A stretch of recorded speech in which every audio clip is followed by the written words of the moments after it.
If you sell products in bundles or multi-packs, you can use kits to map them together in Ecomdash so we can keep product quantities up to date across your platforms.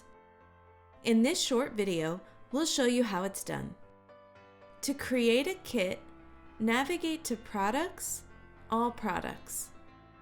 From there, select Add New Kit. Enter any necessary information on the kit details screen, such as name and SKU number. Then, select Add New Component to choose the component SKUs associated with this kit.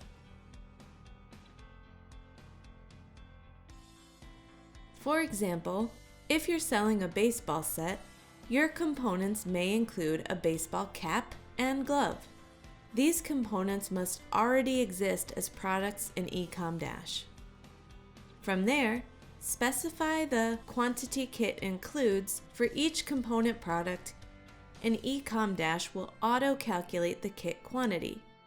For example, if you're creating the baseball set, the components would be the baseball cap and glove, and the quantity kit includes would equal 1 for each component. However, if you're selling a 3-pack of socks as a bundle, the component would be the pair of socks and the quantity kit includes would equal 3. Once you've finished entering the quantity kit includes for each component, click Save. Please note that the number of kits that are available is calculated based on the quantity of the components.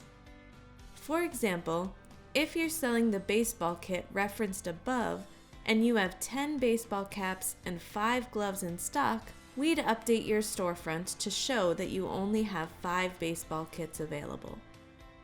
If you need to update the number of available kits, you'll need to increase or decrease the quantity of the components in your kit.